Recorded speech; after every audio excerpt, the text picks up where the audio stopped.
Welcome to the Tactical Business Podcast. I'm your host, Wade Skalsky, and today I'm talking with Mike Barham from Galco Holsters. Mike, how are you doing today? I'm doing great. I'm glad to be here, Wade. Great. I'm happy to have you. I'm excited to chat. I used to ghostwrite for a holster company, and I always can geek out about holsters all day long. So I'm excited to talk to you today. And but before we get going on sort of what Galco is doing now, what was your journey to get to where you are now? I'm pretty sure you didn't just pop out of high school and say, I'm going to start a holster company. Uh, no, nothing quite like that. So it's a little bit of a long story, but I had gotten out of the Army and drifted around to a couple of kind of dead end jobs and over the years, and I had worked security and I had been an optician for a while and things like that. And then 9/11 happened, and I kind of decided that rather than spinning my wheels doing, these kind of dead end jobs, that I wanted to do something that I liked or maybe I even loved. And I had grown up around guns and shooting and had been a competitive shooter since I was like 16 years old. It was part of the reason I joined the Army.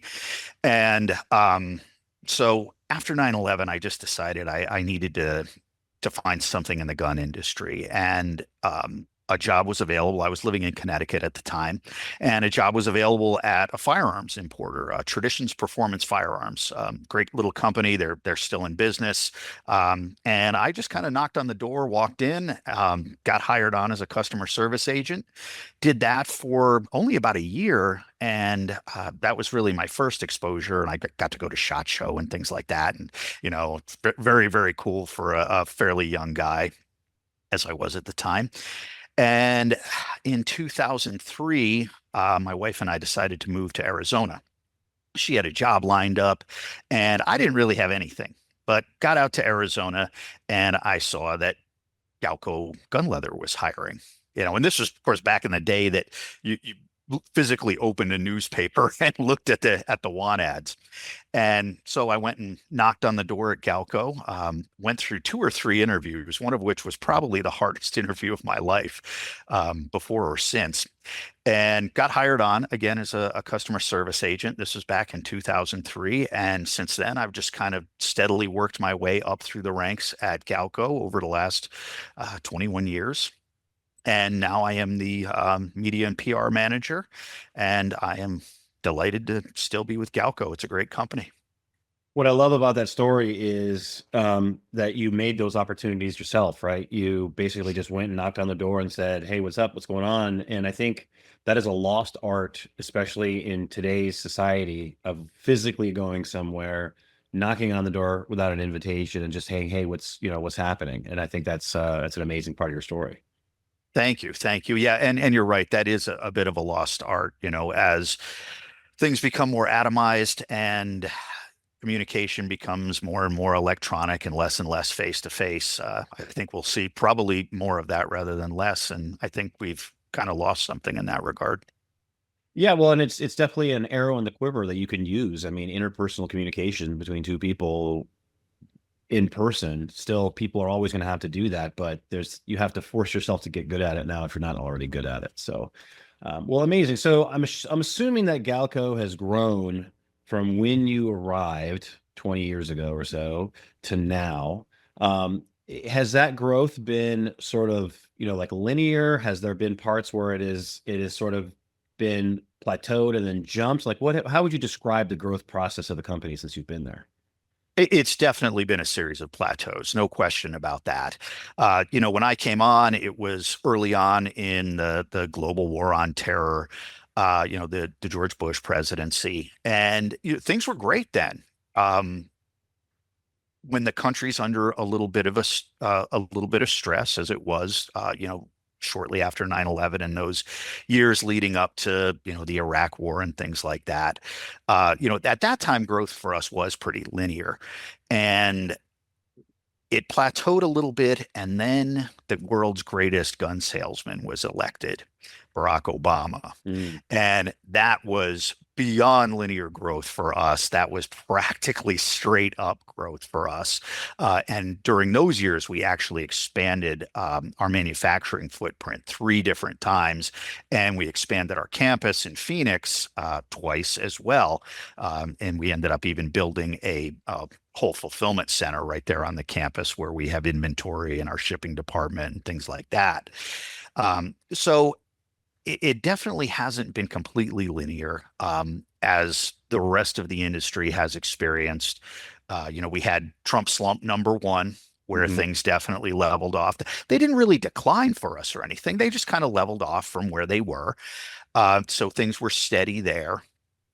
We got a little bump during the Biden administration, and that was nice. But again, things didn't really reach the level that they did during the Obama years. And then now we're sort of preparing for Trump slump #2, which, while politically, of course, we're very, very glad to have a Republican administration back in office. Things, if history's any guide, we do need to be a little more cautious. Yeah, that's interesting about how in the firearms industry, politics and political changes is sort of it's an additional risk on top of normal business risk, right? So you normally have market risk, you normally have and so but that is actually the political risk is pretty big for the gun industry in that way. Because I think there's a lot of psychology that's involved. A lot of if people feel safer not drive sales. Has that been your experience? Oh, absolutely. When people feel safer, they buy fewer guns. When people feel a little unsure about the direction of society or the direction of the country, gun sales increase. And of course, as a holster company, when people buy guns, they need holsters. And so, we track right along with that. And that's definitely been our experience is when people feel secure, sales tend to level off. When people feel insecure, sales rise. Now, let's talk a little bit about your holsters. And you guys do sell Kydex holsters. Oh, we Um, sell a ton of Kydex yeah. holsters. About 35% of our sales are Did you Kydex. start out leather and then move into Kydex, or I'm assuming so, because 21 years ago it was more leather than Kydex, I think. Yeah, so the company was actually founded in 1969 in Mm-hmm. Chicago by a gentleman named Richard Gallagher, who was our founder and is still the president of the company, and he remains very active in the company. So he founded the company in Chicago in 1969, and of course back then there wasn't Kydex in holsters or things like that. So everything he did was in leather, and then in the middle '80s he moved the company out to the Phoenix area where we remain. We're on the north side of Phoenix, and that's where all our manufacturing is done. But in the middle '90s, we experimented quite a lot with Kydex as a holster material, kind of moving or putting it parallel to our leather holsters. And we learned pretty quickly in about 2 or 3 years. At that time, you could hardly give away a Kydex holster. Mm. So that line was discontinued. And of course, 8 to 10 years later, Kydex kind of came roaring into the holster industry in a very, very big way. And so we resurrected our Kydex and expanded that line to where it is today, where we have Kydex inside the waistband holsters, Kydex outside the waistband holsters. We have hybrid holsters that use Kydex and leather. We have Kydex and nylon holsters.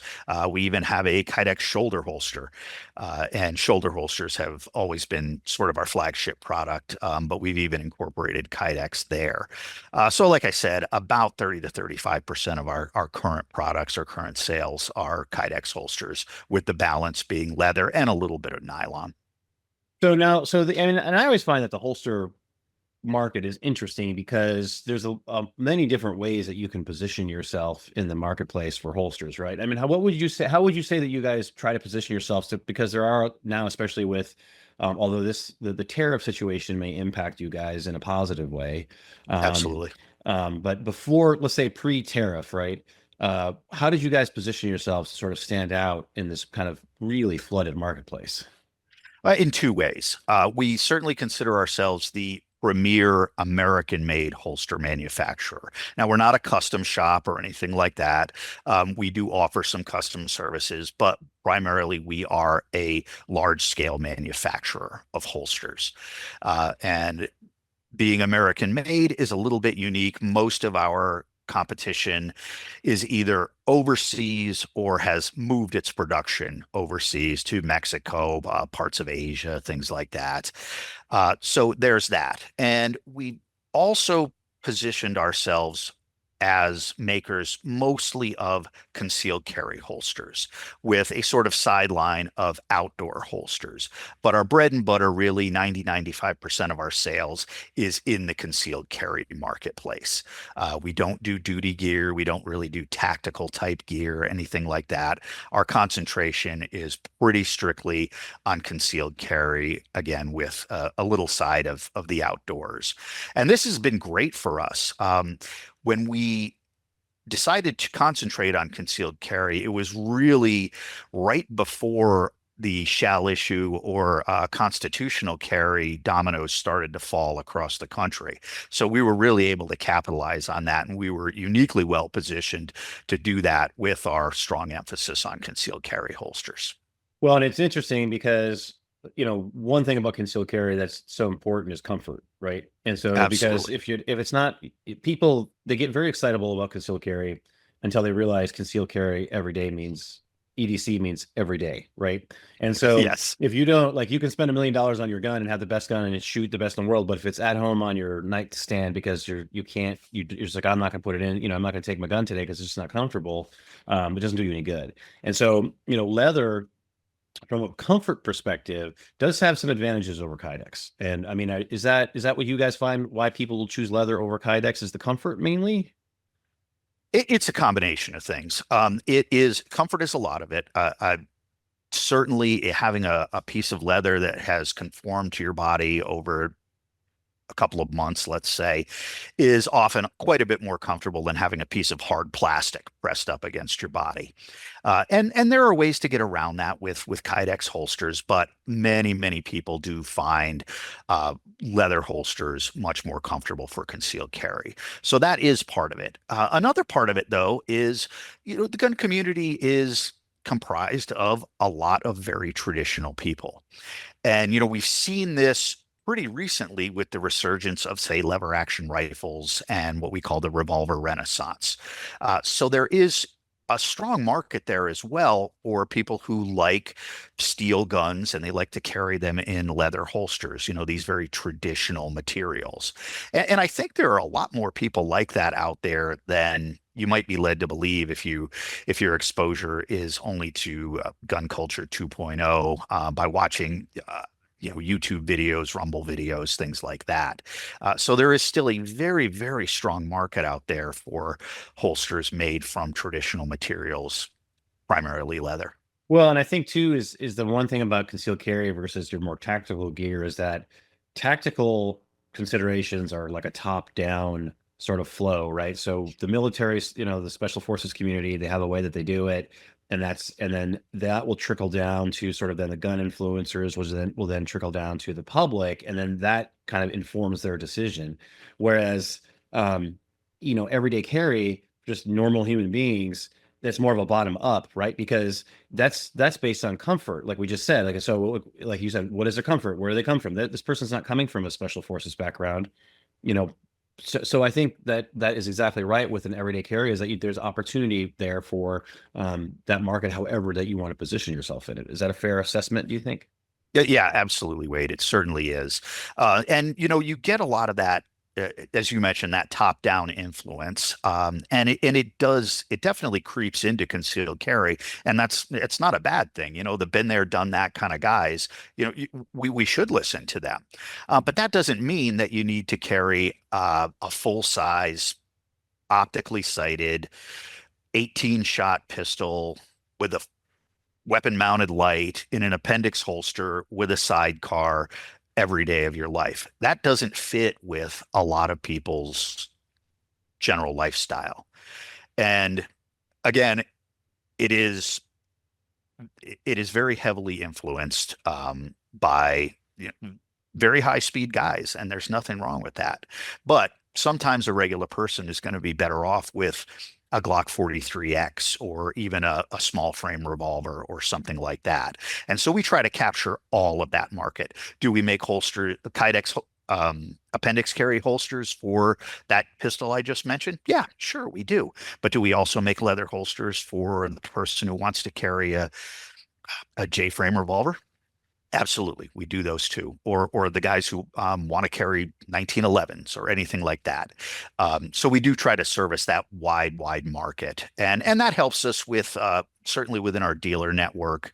Um, eh, that somebody can go into a gun shop, buy something off the shelf that's going to be a high performance holster, but that they can purchase off the shelf for a reasonable price. And I think that would make you also more accessible to the women's market as well, right? Because you have women who will come in with smaller caliber guns. You have women who might be more comfortable with a revolver, let's say, for some reason, whatever, like a smaller revolver, even though I don't know why that is, but that seems to be it. So we talk to people that in the ladies communities, and sometimes they like to go to revolvers, which I don't understand, but I'm not a woman, so I don't get it. But the point that I'm trying to make is that you can meet any need that comes to you with regards to because you're not bound by, oh, we have to be in the tactical space. Correct. And like I said, we do grab some of that, but we want to be able to provide holsters for anyone in the gun community. Anyone who in the Second Amendment community who wants to carry a firearm, and we are 100% advocates for carrying your gun. You know, going back to something that you mentioned a little earlier, the gun in your nightstand or in your gun safe. When you're out there at the gas station and you get attacked, well, that doesn't do you any good. But it might be that little J-frame revolver or small frame Glock that saves your life. Yeah, when I started to conceal carry, I started with a Glock 17 because I'm a large person. I was like, I'll just carry a Glock 17 appendix carry. No, that didn't work out for very long. So, right. So yeah, Right. so I went through that process. I was like, oh, and that's a learning process.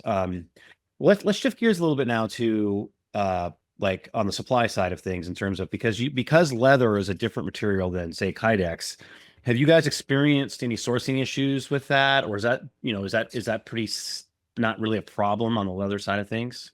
Uh, I wouldn't characterize it as a problem, but here's the way it works for us. We buy our hides from the two tanneries that are left in the United States that do the kind of vegetable tanning that we need. And unfortunately, over the course of the last several decades, the number of tanneries that do this has been steadily reduced, largely because of EPA-oriented regulations, environmental regulations. Now, the vegetable tanning that we use for the vast majority of our products is not environmentally harmful or anything like that, unlike chrome tanning, which uses heavy metals to just essentially cure the leather. But anyway, because of these environmental regulations, which are very onerous, most of the tanneries in the United States have been driven out of business or had had to move overseas. So we have to compete for the top 2% of available steer hide production from these two tanneries left in the United States. And that can be a challenge. We are competing with everybody from high-end upholstery manufacturers to high-end shoe manufacturers to high-end ladies' handbag manufacturers for that top 2% of leather. And that's what we demand. That's what we need to get to construct the premium steer hide holsters that comprise the majority of our leather product line. And that can be difficult, competing for that top 2% of leather. And it can be expensive, and that sometimes has to be reflected in our prices. And um, however, that does not dissuade us from using these two American tanneries. We do not import our leather. We buy it all domestically. Well, and I think I think in the coming, at least for the next 4 years, that might put you in a very good position compared to your competitors, basically with what's coming on with these tariffs, right? So if the material side of things from other countries starts to see those tariffs, that will actually help you guys, I would think. Yes, yes, it certainly should. We have always sourced domestically. We will always will, to the best of our ability, until those two tanneries are gone. Um, we will source our hides domestically, and luckily we have experience with that, and we have a lot of history with these two tanneries, and a lot of goodwill with them. Have you ever thought about doing another type of leather like bison leather or anything like that? The only reason it's on my mind is because I have a connection. Like I'm buying some stuff from a bison producer right now, and I'm like, I wonder if you could do that. That'd be kind of cool. We have experimented with practically every type of leather you could Mm. imagine, Hmm. including bison. But we've used cowhide, we've used steer. We currently use premium steer hide. We use some cowhide. We use something called center cut steer hide, which you can think of as sort of a suede on steroids. Mm. And we've used quite a lot of horsehide as well, which is an excellent material for creating holsters, but it's a little bit hard to work with, and it's a little bit harder to get Mm. than even that 2% of premium steer hide I talked about. But as far as bison and things like that, it's a little bit more exotic. It's a little bit harder to source in the quantities that we need. Um, and just to break off a little bit, and I want to tell you a little bit about the quantities that we actually use. So if you took all the hides that Galco uses to make holsters in a single year, if you took the cows that we need to get those hides from and line them up from stem to stern, you would have a line of cows that stretched about 41 miles. Mm. That's the amount of leather that we use every year to make holsters. Sourcing that amount of pretty much anything else but steer hide is next to impossible Well, in yeah, I this mean, there's not the country. vol. Yeah, that'd be you'd run through all the bison in the country after a few years, probably. Right, right. That the Great Plains would look like they did in the late 1800s, right? Everybody would be mad at you. Exactly, exactly. And that's one of the great things about using steer hide is that these animals are being used for other things Hmm. anyway. So we take the hides, but the meat is used, the bones are used, all that is used, the internal organs are used. So that's a very nice part of using steer hide. So you've got this next 4 years that are coming up right now. That's so the environment's going to be different. Nobody really knows what's going to happen. Regulations going to come down. Hopefully, maybe that will make the sourcing easier. Are you going to alter your plans for the next 4 years? Do you think? Like, where do you see you guys going as, let's say, the next year or two, 3 years? Do you know? Are you going to kind of keep doing what you're doing, or do you have any expansion plans, or kind of going to wait and see attitude? What's your guys' plan for the next couple of years? It's well, for the next year, it's definitely going to be more wait and see. It's very, very hard to predict what a new, even with 4 years of history with the Trump administration, uh, it, the new version, Trump 2.0, definitely seems a lot more fast moving, a lot more aggressive, which I think is in general a good thing. But Galco has always been a bit of a cautious company, and that has served us well over the years. So I think, at least for the next year, it will definitely be a wait and see attitude. And a lot of what we do will depend on how sales go. Like I said, everybody is anticipating the Trump slump 2.0. We haven't seen it yet. Um, Sales are still excellent, but that is always on the back of everybody's mind. The good thing is that Galco is a sort of small to medium sized company in the broad scheme of things, and that does give us the ability to remain pretty nimble in the marketplace, and we can turn things pretty quickly. We can ramp up production quickly. We can reduce production pretty quickly. So we're able to be pretty reactive in the marketplace, just because of the, again, small to medium size of the company. Have you guys found that fact that you're small and medium size has been an advantage on the innovation side because you don't have to go through all the bureaucratic red tape of a giant corporation, right? Like if you're still more small to medium, you're able to be more nimble and innovative on the tech side. Have you seen that or experienced that? Yes, absolutely, absolutely. There aren't any really huge holster companies out there. Galco remains the largest leather holster manufacturer in the United States, if not the world. Um, and so, what being nimble means in this segment of the market, it does require you to be a bit reactive in terms of things like when new guns come onto the market. But there are also things you need to be reactive to and nimble about in terms of trends in, say, concealed carry. We weren't caught flat-footed by the move to appendix carry holsters, for example. We were well aware of that, saw it coming, and we were able to move into that space pretty quickly. And yeah, is that part of that because we're a relatively small company? Certainly on the administrative and R&D side, we're quite a small company. It's still essentially a family-owned company in that regard. Now, on the manufacturing side, it's a little bit different, but we do have the ability um, to change gears pretty quickly. Yeah. Yeah. And a lot of that, you're right, is because of the size of the company relative to other businesses. Yeah, the manufacturing side of things, that's one constant that I've seen from the people that I've interviewed is that they really are nimble, both from a production capability, but also from, shifting to, okay, we're going to explore this, going from appendix to strong side, whatever. And I think that's a competitive advantage that I think people sometimes get caught up. Oh, we have to grow, we have to grow, we have to grow. There's always a price to that. Oh, absolutely. Yes, there's definitely a price to be paid for. And Galco has experienced periods of very, very rapid growth. And we've seen firsthand that when all your resources are going into that growth, you can't be quite as nimble. Yeah.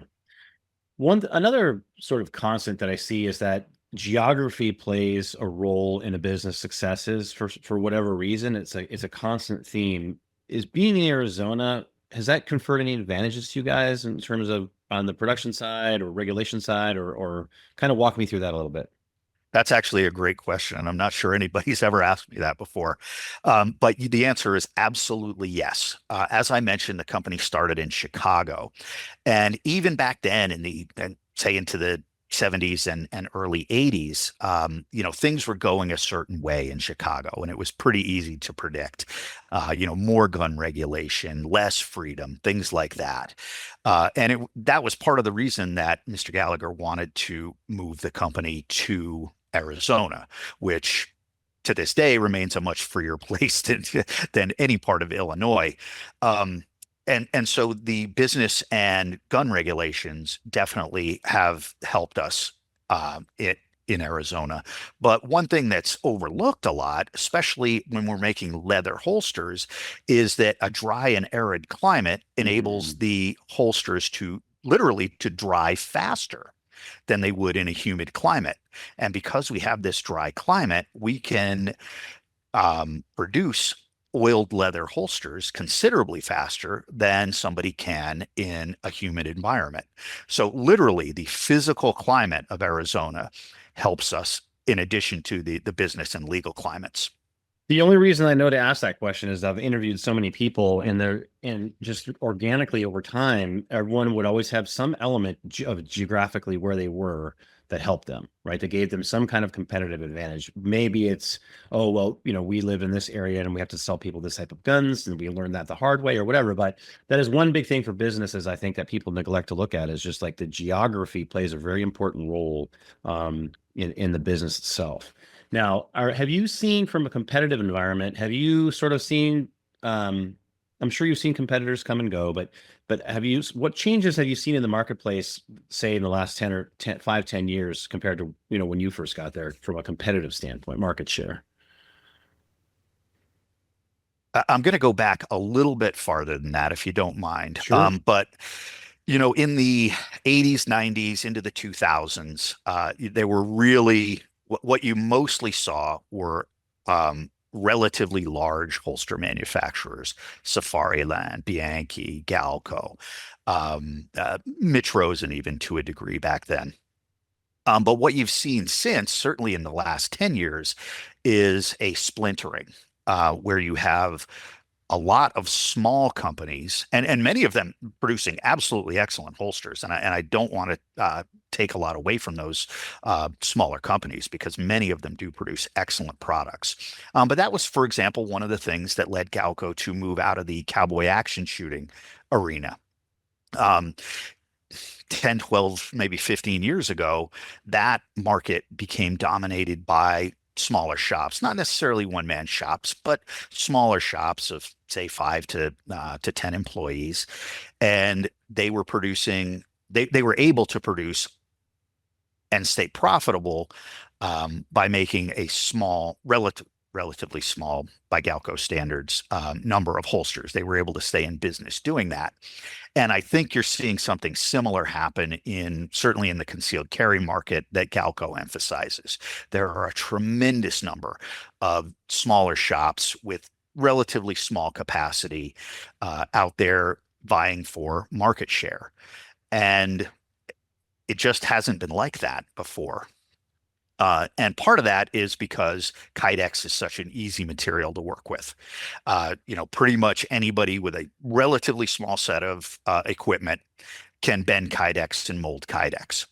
And has certainly been a bit of a challenge for us. It's not like Galco versus Bianchi like it was in the 1980s. Now it's with the disappearance on a large scale of a lot of the companies like Bianchi, it's Galco versus all these little guys.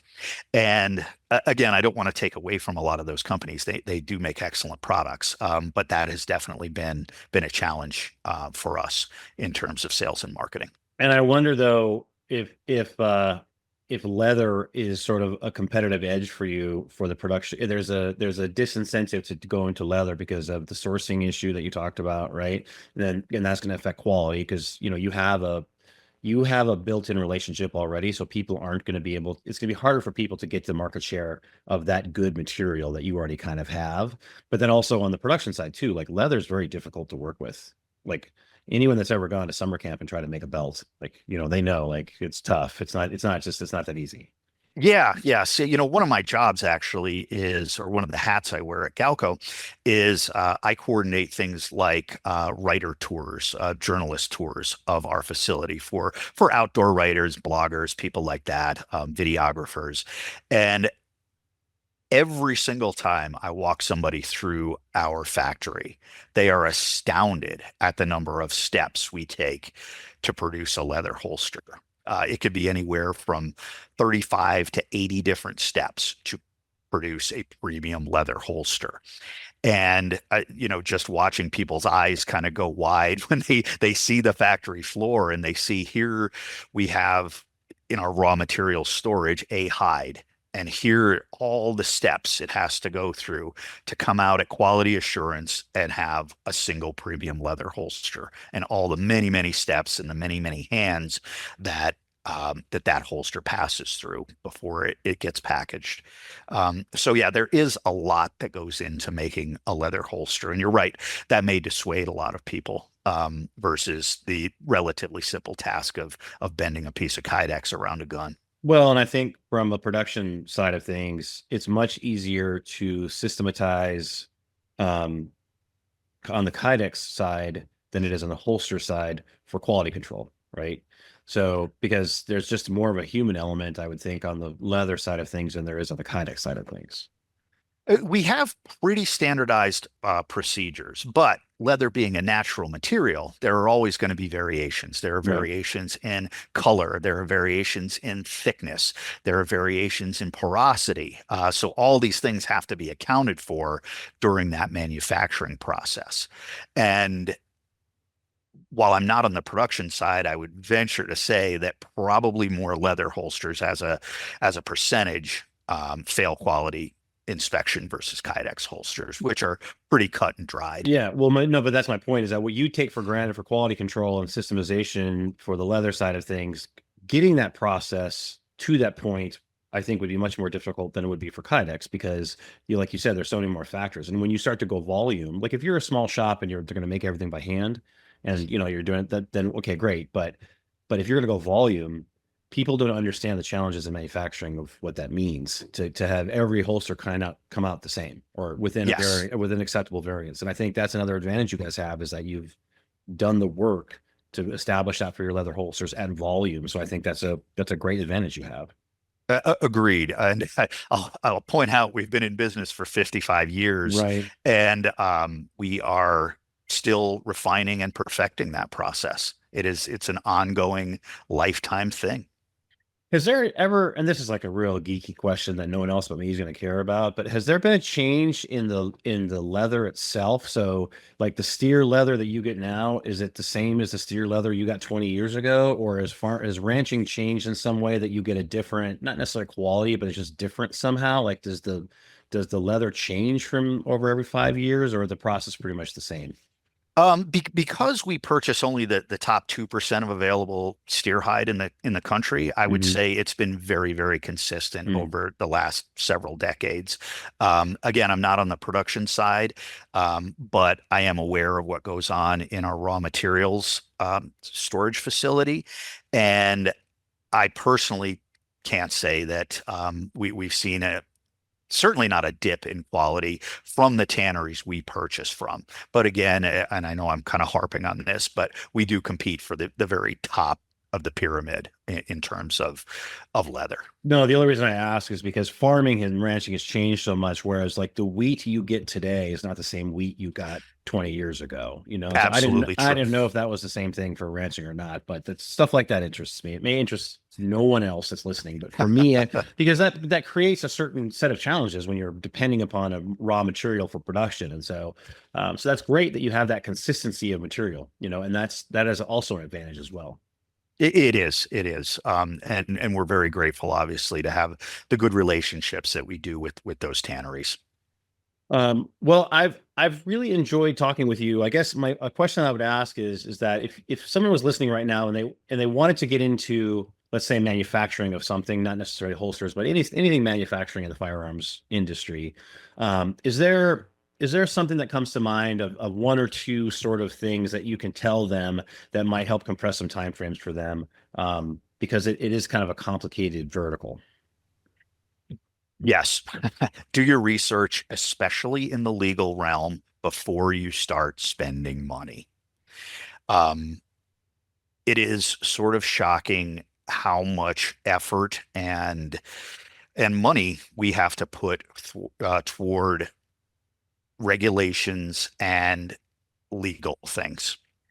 I am also the person who is very, very lucky to write and edit our technical manuals. Hmm.